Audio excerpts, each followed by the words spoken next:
Hey guys, welcome to our learning academy. मेरा नाम है जीत और आज हम इंटेलिजेंस ब्यूरो के बारे में बात करने वाले हैं कि नॉर्मलाइजेशंस में उनके होता ना हर शिफ्ट में कितने फ़ायदे हो सकते हैं। और एक मैं एग्जांपल भी लूँगा मतलब मेरे फ्रेंड का जिसने एग्ज़ाम दिया था। इसके अलावा रिज़ल्ट डेट क्या हो सकता है, सारी चीज़ें, कौन सा शिफ्ट टफ था, कौन सा ईजी था, ये सारी चीज़ें हम लोग डिस्कस करने वाले हैं। सो बिना टाइम वेस्ट किए चलिए शुरू करते हैं। और इससे पहले अगर आपने हमारे चैनल को सब्सक्राइब नहीं किया तो do not forget to subscribe, right. So चलिए शुरू करते हैं। यहाँ पे ये जो मैंने डेटा यहाँ पे लगा रखा है ना, ये एक्चुअल में एक रैंक IQ करके वेबसाइट है। वो ये इतना जेन्युइन है कि जैसे इसका तरीका क्या है, अगर आपको पता होगा ना, यूट्यूब पे दो बड़े फेमस चैनल हैं। जैसे एक तो है रिवोल्यूशन बाय एजुकेशन और दूसरा है हमारे एग्ज़ामो, जो कि रामो सर वाला है। तो ये लोग क्या करते हैं कि लोगों से उनके मार्क्स पूछते हैं। जब वो एनालिसिस करने जाते हैं CGL का एग्ज़ाम का या फिर SSC कोई एग्ज़ाम का, तो वो लोग एग्ज़ाम के बारे में पूछते हैं कि आपने कितने मार्क्स लेके आए हो। और उसके अकॉर्डिंग अगर वो मतलब चार्ट बनाते हैं, ग्राफ बनाते हैं, तो वो ऑलमोस्ट सिमिलर ही कट ऑफ उस तरीके से वो प्रेडिक्ट कर लेते हैं, राइट। लेकिन इस वेबसाइट की क्या खासियत है कि ये आपसे नंबर पूछती नहीं है। ये आपसे आपके रोल नंबर और जो भी डिटेल होता है ना वो पूछेगी, और उसके बाद आपका एग्जैक्ट मार्क्स सेकंड में ही, अगले सेकंड जैसे आप एंटर करोगे, आपको कैलकुलेट करके दे देती है। इसका मतलब ये है कि यहाँ पे जो भी इनके पास डेटा है वो एकदम 100% जेन्युइन है।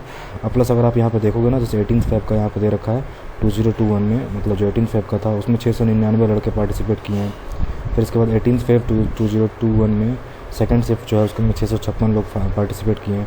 तो इतना सारा सैम्पल काफ़ी है। सैम्पल मतलब इससे क्या होगा, अंदाज़ा एक लग जाएगा कि हाँ किस तरीके से कितना स्कोर जाने वाला है। जो सबसे इंपॉर्टेंट चीज़ है वो यहाँ पे डिस्कस करने वाली वो ये कि सबसे टफेस्ट शिफ्ट कौन है, राइट। तो आप यहाँ पे सबसे नीचे जो 20th फेब का जो लास्ट शिफ्ट है इवनिंग वाला, वहाँ पे देखो आप, उसका जो एवरेज स्कोर है उसमें कितने लड़कों ने पार्टिसिपेट किया, 447, राइट। और उसका जो एवरेज स्कोर है वो है 40, राइट। तो इससे क्या होगा कि 40 है, तो इसका मतलब ये है कि सारे एग्ज़ाम्स ये क्या था, सबसे टफेस्ट था। इसके अलावा जो हमारा सेकंड टफेस्ट था वो हमारा था, मतलब उसका एवरेज कम गया, मतलब क्या था, वो लोगों ने उस दिन ज़्यादा मार्क्स स्कोर नहीं करे, राइट। और 19 फेब का जो मॉर्निंग शिफ्ट है उसमें 652 लड़कों ने पार्टिसिपेट किया है, और उसका कितना है, एवरेज मार्क्स है 43.36, राइट।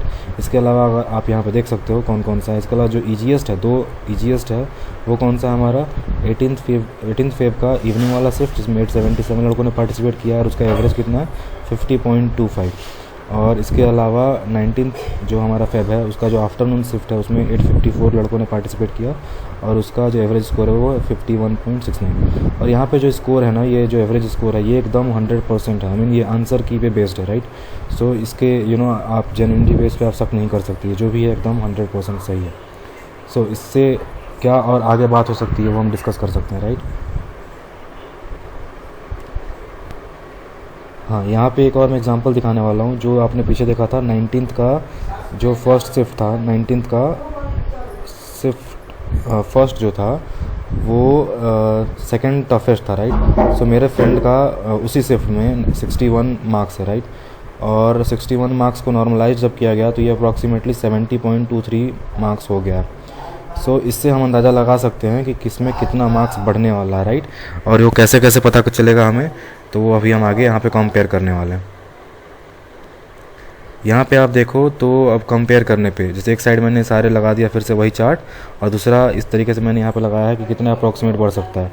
सो अगर आप देखोगे ना, जिसका एवरेज स्कोर 19th का जो लड़का था, जो आपने पीछे मार्क्स देखा, वो उसका 43 एवरेज स्कोर था, तो उसके मार्क्स बढ़े हैं ऑलमोस्ट। आप देखोगे ना, उसका 61 था जो कि हो गया है कितना, 70 के आसपास में, 70 पॉइंट कुछ।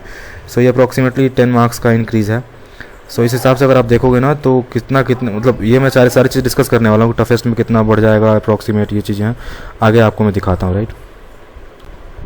हाँ, तो यहाँ पे मैंने डिटेल में लगा दिया है कि 18th का जो फर्स्ट शिफ्ट है उसमें कितना इंक्रीमेंट होगा, तो आप उसमें 7 मार्क्स का इंक्रीमेंट एक्सपेक्ट कर सकते हैं। ये मैंने कंपेयर किया, ये मैंने कैलकुलेशन किया है कि जब 19th का फर्स्ट शिफ्ट में इतना इंक्रीमेंट होगा तो बाकी शिफ्ट में किस हिसाब से इंक्रीमेंट होगा, वो मैंने कैलकुलेट करा, एंड देन यहाँ पे मैंने वो डेटा दिखा रखा है, राइट। यहाँ पे आप जो 19th का फर्स्ट शिफ्ट है उसमें 10.33 मार्क्स का इंक्रीमेंट होगा, और यहाँ पे जो सेकेंड शिफ्ट है वो है 1.5 मार्क्स का इंक्रीमेंट, राइट। और इसके अलावा जो सबसे टफेस्ट शिफ्ट था वो था हमारा 20th का थर्ड शिफ्ट। उसमें आप एक्सपेक्ट करोगे 12.75 मार्क्स का इंक्रीमेंट। और बाकी आप यहाँ पे देख लेना, स्क्रीनशॉट ले लेना, जो भी आपका मन करे। आगे चलते हैं। हाँ, दूसरी चीज़ मैं ये बात करने वाला हूँ कि रिज़ल्ट में डिले क्यों हो रहा है, राइट। सो यहाँ पे हम ये कह सकते हैं कि जो एक्चुअल में जो एक सुप्रीम कोर्ट के लॉयर हैं बोपन्ना, नहीं लॉयर हैं, उन्होंने एक PIL दाखिल कर दिया है। और इसके पीछे इशू क्या थी कि जो इसमें जो ये हमारा वैकेंसी थी ना IB की, इंटेलिजेंस ब्यूरो की, इसमें इन्होंने ट्रांसजेंडर की वैकेंसीज़ को इंक्लूड नहीं करा है। अब इसके वजह से वो उन्होंने PIL दायर किया। और इस पर मतलब इस पर जो एडवोकेट का नाम क्या है यहाँ पे आप देख सकते हो, नीचे का जो सेकंड लाइन है, इसमें रीपक कंसल जी हैं, इन्होंने किया है। और इसके पीछे अब देखा जाए तो एक्चुअल में रिजल्ट अब तक आ जाना चाहिए था। ऑलमोस्ट 1 महीने से ऊपर हो चुका है। आप यहाँ पे देखो, ये टाइम्स ऑफ इंडिया का ये न्यूज़ है, 12 मार्च का ये है। ये 1 महीने से ऊपर हो चुका है और अब तक कोई रिजल्ट नहीं आया। तो इसके पीछे क्या कारण है? इसके पीछे यही है कि आपको सबको पता होता है, आई मीन इवन स्टूडेंट तक को पता होता है किसमें कितना आई मीन किसका रिजर्वेशन होता है। तो इन ऑफिशियल्स को कैसे नहीं पता था? इनकी केयरलेसनेस के कारण ही देखो तो सबको यहाँ पे दिक्कतों का सामना करना पड़ रहा है, राइट।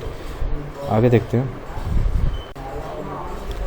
अब इसमें वही सारी चीज़ें हैं कि हाँ, 2 वीक का इन्होंने टाइम मांगा है, जिसमें PIL के बारे में सुनवाई होगी। इसके अलावा रिज़ल्ट अप्रॉक्सीमेट हम एक्सपेक्ट कितने तक कर सकते हैं मिनिमम अभी से भी? तो हाँ, 10 अप्रैल से पहले हम शायद एक्सपेक्ट कर सकते हैं कि रिज़ल्ट हमारा आ जाए। और उसके 1 महीने के अंदर में हो सकता है हमारा Tier 2 भी हो जाए, राइट। और अब क्या ही बोलूँ, आई मीन अब तक तो यार रिज़ल्ट डेफिनेटली आ जाना चाहिए था, डिले हो चुका है। ये आई मीन इतने सारा अगर वैकेंसीज निकालना है तो इनको थोड़ा केयरफुल होना चाहिए कि क्या करना है, कैसे नहीं करना है, कैसे ये लोग मिस कर सकते हैं, कैसे ये लोग डिले होना बहुत बुरा होता है। सो ये चीज़ें सही नहीं है कहीं ना कहीं।